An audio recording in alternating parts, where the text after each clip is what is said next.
All right. Hello. Hey, everybody. I'm Jonathan Katz, forward deployed engineer here at Airtable. Been here for about 4.5 years now, and I'm a huge nerd and lover of building an Airtable, communicating about Airtable, and turning your crazy worlds into something that exists nicely and intuitively on your screens.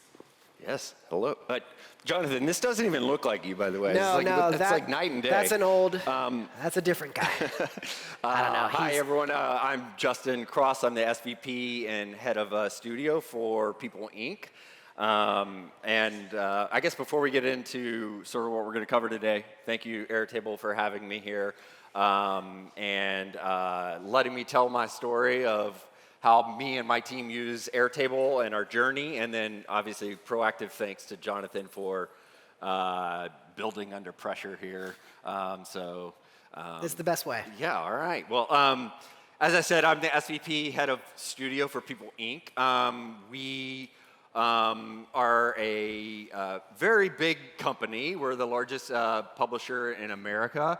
We have a lot of really familiar household brands that hopefully you're familiar with, both on the print and digital side, with including our flagship brand, People, as well as Southern Living and Food and Wine and Travel and Leisure, and a lot of really great lifestyle brands. And part of my role in running our branded content studio for all of the revenue org is that it's just such a wide breadth of work. We have 40 different brands, and we field probably thousands of proposals and RFPs every year, and 450 plus sold client campaigns a year. And with that comes like a lot of different processes, a lot of different workflows, a lot of different brand DNA that you have to learn and understand. And it's challenging to manage all that, especially when you're doing it relatively manually, I think, as many of you probably were for a really long time. So we had used Airtable for 6 or 7 years and have like quite a bit of data in there, but over the course of time, it became like a Frankenstein project of sorts where we were just throwing things together and hot wiring everything, and the data was just like in disarray. And so we had to start by tearing all that down and rebuilding our base from scratch. And we spent the last 3 or 4, actually probably more, 4 or 5 months rebuilding our infrastructure from scratch. And I'm looking over here at the Flow Digital folks who helped us build and engineer our new base and really structure the data very cleanly so that we can now start to have some fun with it and use AI to its full capacity. So that said, we haven't done anything on the AI front quite yet, and I think I'm just really excited about what we can do now with like a fresh base. And so I'm going to be working with Jonathan today to kind of build live in our base and realize like where are the opportunities for us to cut down on repetitive tasks, give people time back, create value in our workflows and our processes so that our creative teams and our producers and such are focused on the work and not administrative tasks and things of that sort. So that said, we're starting from scratch. So like we have a very blank canvas, and the reality is with all the brands, all the processes, all the teams that fit in under my org, from creative to production to talent to photo and video and all the things, it's a little overwhelming. Like I don't know where to begin, and I think that is kind of like the double-edged sword of AI, is that it opens so many opportunities, but like it also makes it really hard to decide where to start and like what actually makes sense for AI versus just maybe AI for AI's sake. So yeah. So why don't we dig in? And I've seen a lot of customers in exactly this position. And if you've come to any of our AI accelerators before, you've probably heard me talk about these positive green flag signals about where to start with AI. So we're going to talk about a couple of those real quick, and we're going to see how the use case that we already talked about kind of fits that mold really well. So number one is something that is, and these are in no particular order, by the way. Number one is not like number one most important. They're just in a grouping. Number one is something that is repeatable. So something that happens every day, multiple times a day, multiple times a week, once a month, 10 times a month. Something that is repeatable, that is coming in a predictable nature. Think throughout this conversation, think about your workflows as well if any of these types of attributes match something that you're working on. So something that's repeatable that happens often. Also something that has repeatable and predictable data. So if you get a document, which is what we're going to talk about in a minute, or you get a certain type of email or report or something like that that's coming in a predictable way, that's a really good opportunity for AI. Number three, something that is tedious for a person to do, but might not be tedious for a computer that acts like a person to do. So moving data around, analyzing data in some way, tagging, taking taking information that lands in Airtable and analyzing it and tagging it in some way. And lastly, and the most important, is something that actually moves the needle for you. So it isn't just like, oh, pet project. It's a good place to start, maybe learn, but you want to think of something that has impact down the line from what you're doing. So we were talking about a document use case that you have that kind of checks all four of those boxes. Can you just tell us a little bit more about the beginning, middle, and end and what this is about? Yeah, I mean, to your point, like, there are a lot of repeatable tasks that happen, and not everyone is like the exact same. You know, there's each one is unique, but like the core of the process is the same. Is you take information. You know, in this case, we have what is a campaign kickoff document that is sort of the central source of truth for all the various teams working on any campaign of like, this is what we sold, this is what we're executing, these are the goals and the revenue and all the things against it. But then, like that stuff has to then go into Airtable for my team to do their work because, Airtable is also sort of our project management backend, but like sometimes getting that information from the document, and it's a game of telephone in some ways where it's like it goes from Salesforce or whatever your CRM is into a Google Doc, and then Google Doc goes into Airtable, and then information starts to trail off or get misconstrued, and I think that's where there's a big challenge in that we're taking all this information, and it's probably got hundreds and hundreds of pieces of information in it that are critical to us getting into Airtable so that we can assign the right team and put the right infrastructure behind the project. And so all that is being done manually. And as I said, we have 450, 500 projects or campaigns a year, some with 4, 5, 6 things to work on or deliverables, and some with hundreds, and all that's being done manually. And so you can imagine over time, that's just an incredible amount of time doing data entry, which I think is probably not the best use of our time. And I think if you ask anyone on my team, it's not work that they would prefer be doing. And so getting that document, and that's just one of many of these types of documents, but that's the one that is critical to kicking off a campaign so that my team can get to work. Yeah, the manual entry it doesn't reflect the truth of the workflow. It's a consequence of how it's been done right now. So you have a document, and currently, because there's no good, fast way to get that document into Airtable, somebody has to go through and type every line of that document into Airtable. And what we actually want is take the document, send it to Airtable, and have AI extract the pertinent information so then you can track it down the line. And that's, I think, a really key component of this particular use case is we're not just having a good time, which we are, doing cool things with AI. We're taking data out of this document that we need down the line. Other teams rely on this. It's the nexus point of the entire workflow. So when we talk about something repeatable, you get 500 of these a year. something tedious for people to do, that's a lot of typing. Your documents are more or less structured the same. They are following some kind of format. Yeah, correct. And then it moves the needle. This is the origination point of all those workflows. Yeah, and I think what's really important about that too is that because it's the first sort of like kickoff part of the project, it's like highly critical that that information is accurate and all accounted for, because it has a cascading sort of effect on everything else that we do. If this data is missing or this data is incorrect, all the other workflows and all the other processes we put in place are kind of like are a little bit handicapped because of the information. So I think what you're saying in this like sort of document extraction is like highly valuable because it gets us off on the right foot.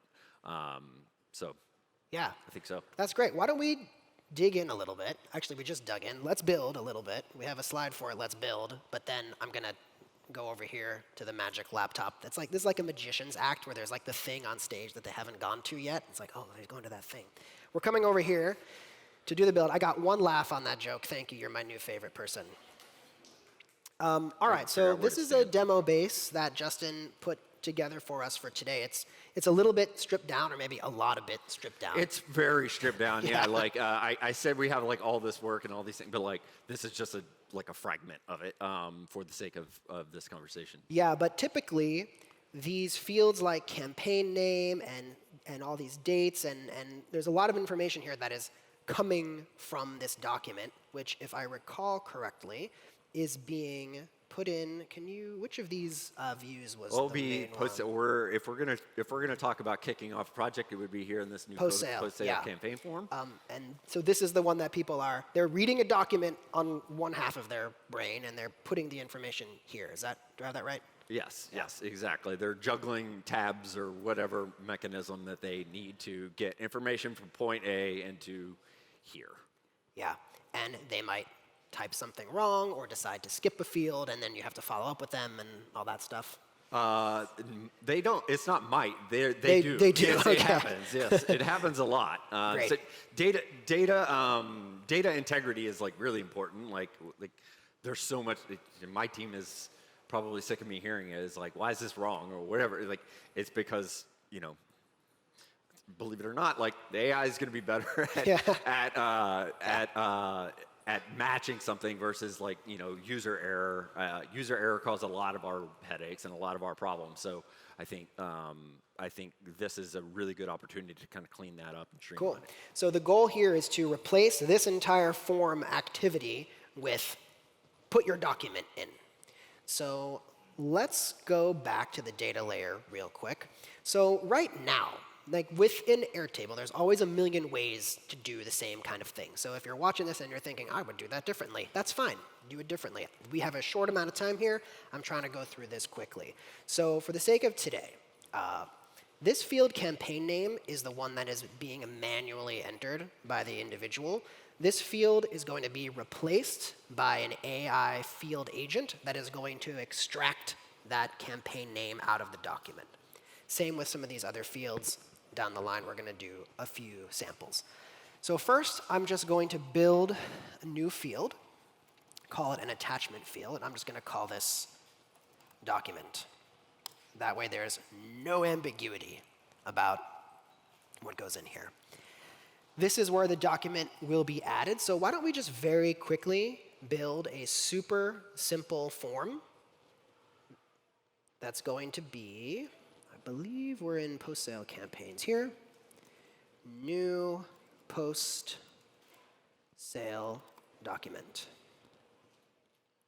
Create form. Goodbye, goodbye, goodbye. No. Yay! I mean, The time in your life is returning before your eyes. wow, I can see it. Like all the capacity freed up. And then you could, Look at that. I don't really need that in a group, but you can say, upload your document and go get a coffee. So this is going to replace that form. Put in that document, and then the AI field agents will do their thing. So here's our form, and we can try this in a little bit. But those documents are going to land here. Now we need to make our suite of field agents that will start extracting stuff. So you've never built a field agent before. I have not built a field agent before, so this is the first. Excellent. I believe the name of this is building your first agent. So here we are. And this is, to clarify, this is a new field. It's not you're on top of your existing field. Correct. In Okay. this example, I'm leaving the campaign name field off to the side. It's the one that's in this base right now, but you can kind of just forget that it's there. We're building a replacement for that. So I like to right-click on fields and insert left or right. That's just like kind of how I like to add new fields. If you want to, you can do it your own way. That's fine. When you go to create a new field nowadays, you'll see that we have some suggested field agents up at the top. You can create a custom agent how you want, but I'm going to click on Analyze Attachment because that's what I'm trying to do. I want to read the attachment that will be in that document field. It's not there yet, but it will be. And I want to do something with that. I want to read it, and I want to extract out the campaign name. So I'm going to call this AI campaign name. It's very hard to type when people are watching. You all know that. When you click on one of these pre-made field agents, it gives a little suggested prompt in here to get you started. You don't need to use this, but you totally can. So if you've never seen this before, a quick tour of a field agent. The type of field is up here. We have many different types, with more types being added all the time. So long text, single select, etc. The characters you know and love. There are tools here like integrations with web search, Google Drive, etc. Then you can pick your model. Since I'm on in our demo environment here, we have a few GPTs. Your admin level, you can pick which models are surfaced, which ones are available, and which are not. Then the most important part is the prompt. The prompt is like the word of the decade, basically. These are the specific instructions you're giving to this particular field agent. It's a very narrow scope of instruction that we're going to write. This is not exactly what I want it to do, obviously, so we're going to edit that in a minute. And then, critically, you have to give the context to the agent. And context, in this case, could be other fields to reference. So this little bubble represents whatever is in the document field on this record. As the field agent is doing its thing from record 1, record 2, record 3, record 4, this bubble is dynamically inserting the stuff from the other fields. It's the same concept as a formula. If you've ever written a formula in Airtable, you've referenced a field, and that field has been present in the formula all the way down. So in this case, it's document. So I actually want to say something like, read the campaign kickoff document and extract the campaign name. Pretty clear, I hope. I will click Create, and let's see, I don't think I want to run automatically. Good, okay. Now when I upload a document here, or when that form is received, this agent will read the document and pull out the campaign name. Right. Shall we give it a try? Let's try. I mean, yeah, let's try it see out. it. Yeah. So let's go grab. Here's a sample document. It's a little bit small, sorry. But you can see we have advertiser, we have the campaign, we have the flight, the budget, etc. So, oh, it's not showing the little preview. That's OK. I'll just upload it, and then I'll show you the document when it's been uploaded. Here's the document. There you go. This is all the stuff that, in our prior example, someone would have been reading this and putting it in field by field, right? Correct. Yeah, we're like literally typing all this in one by one for like 500. And some of it is open to interpretation Yeah. too, which is makes it really challenging. Yeah, So yeah. OK, cool. Nice. So we do have more than $5 budget most of the time. So just to clarify. So let's just run this agent, and you can set that up to be automatic. But for today, I kind of want you to see the moment of run agent, and it's going to take a minute. It's going to read that document. Now, if it doesn't come out the way you expect, that is OK. One of the things we talk about at our AI accelerators is always iterate, try again. If you're not speaking to it correctly, explain it a little bit differently. give it a little bit more context. So here it is, Vitality Series FY26. I think that's right. That's right. Boom, Yeah. we got it. So why don't we try another one? Let's make another one. AI advertiser. Whoops, first we put in the analyze attachment. AI advertiser. Now I'm going to show you a cool trick. Let's say you're in a big rush and you're like, I need to prompt this field agent, but I just don't have the time. If you click Edit with AI down here, you can describe what you want your prompt to do in super plain English, and then our AI will write a best practices prompt for you. Got it. Which is super cool. So extract advertiser name from campaign document. Click Update Agent, and now the instructions themselves are being generated by AI. You are a data extraction specialist focusing on identifying specific information from the documents. Thank you. Nobody wants that job, right? Yeah, So, exactly. So these prompts are following, sometimes they're a little bit verbose, but that's okay. They're following some really good practices of prompts. Tell the AI what it is. Tell the AI what it's supposed to be doing. What is the output format that you want? So here it is. This is a big prompt. Also, if it can't be found, output advertiser name not found.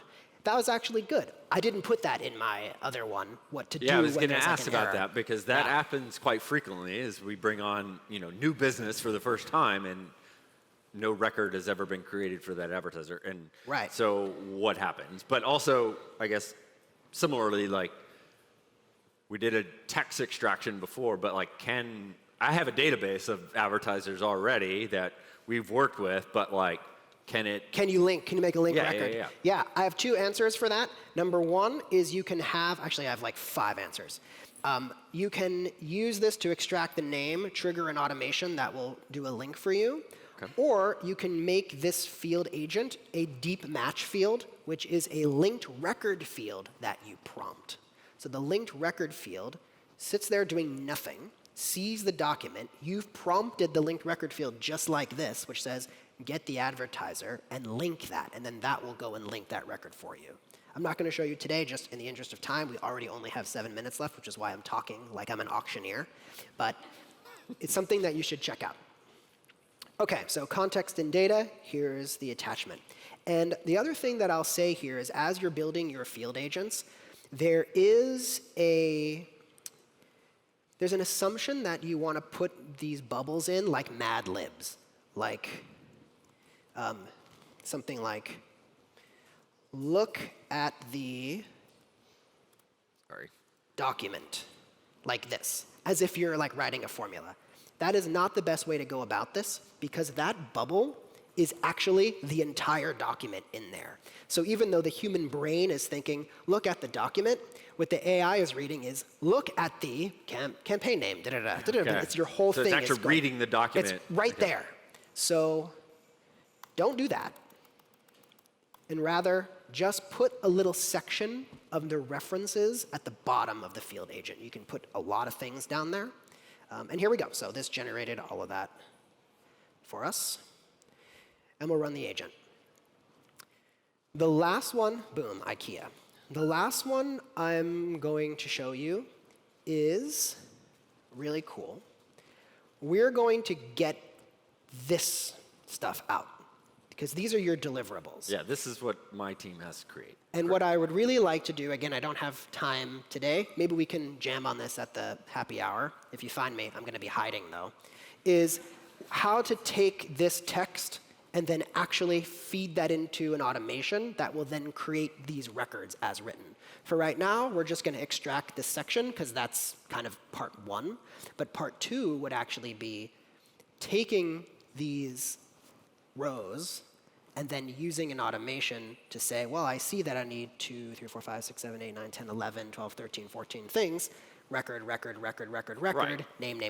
And that's the real unlock, because that's where the time, like, the campaign data and everything is like a certain amount of time, but depending on how many deliverables we have, like it's just a lot Exactly. It's a lot of entry. Because and I'd like your experience to be not just here's some small, fun field agents that are pulling out critical information, but it's it's more headlines. It's not things you're necessarily going to action Right. on.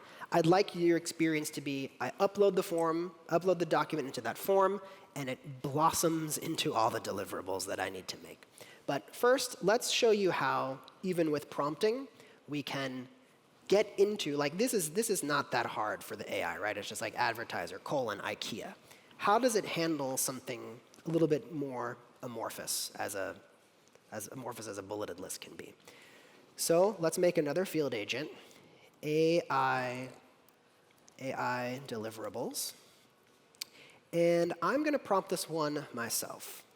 Look at the campaign document in the summary of I/O section. Output all of the items in the bullet pointed list as a comma separated list. Don't do anything further down from the document. Okay. We're all on the edge of your seats. So it's important to give it instructions on what to do, but also what not to do. Okay. Yes. Good to And know. oftentimes, I knew to do that because I've been burned before. Let's say I didn't say that, and it just started making other things. Then you'd be like, oh, I know. I need to go back and say, hey, don't do that. Talking to a field agent and prompting a field agent is like talking to a really smart intern. You need to do this, but don't do that. It's a different framing in the mind. We've been used to talking to computers like ones and zeros, if this, then that. But interacting with AI is more like talking to a person than a computer. More conversational, right. Okay. Yes. Okay, let's take a look at how we did. There you go. But you know what? I'm thinking that a comma-separated list is a little bit messy. That's kind of hard to read. Yeah, it is a little more difficult, like something more structured. Maybe I just want to, like, line breaks instead. So I'm going to go back into my field agent, and I'm going to change this. Output all the items in the bullet-pointed list as a list with line breaks. And then we can re-roll. Again, Do you have to manually trigger the? You can if or you do want. they run every so often? Or? They can run how you want them to run. So yes. So in this case, we're just keeping it easy for click. But you can set these to run automatically, such that when that form arrives, these will run. Great. Okay, so let's I take don't a have look. to pay it overtime. Nope, you definitely don't. Here it is. It changed its output format. And I wanted to show you guys that today because it's part of the general exercise of iterating your prompt. You want to do something differently? Ask it to do it differently. See what comes out. And I know we don't quite have the time for that today in a live environment, but like to take this a step further, I could use a field agent to then build each of these out into individual deliverables, and my deliverables. Yes, what I would be doing here Table, is correct. I'd change the method slightly, actually. I would probably either put this block of text into an automation and use the AI structured data to then create records out of them, or I would just direct the form to the automation first, skip all this stuff, and just have the form, the automation handle that. But that's a couple of levels deep, and this is more about getting acquainted with field agents in general. So why don't we just put this all together real quick? We built the form, so why don't we launch our form, and not that one. I lost it. I launched the interface, not the form. The pressure is getting The pressure to you, right? is mounting. You guys don't know how hard it is to press the right button when there's like a million people looking at you. Browse files, document. Oh, I didn't say to run them automatically, so just use your imagination that these are going to run automatically. So let's go back to the data layer. And we're going to have a new record in here somewhere. Oh, we might have filtered these or of some kind. Did I not submit the form? Let's see. Here we go. Submit. Thank you. Here it is. And then you can imagine that all of these just ran automatically. So someone that you're not talking to is at their desk enjoying their day. They just sent a form in. All these agents get to work. And then when you need to see the thing, they'll all be here for you.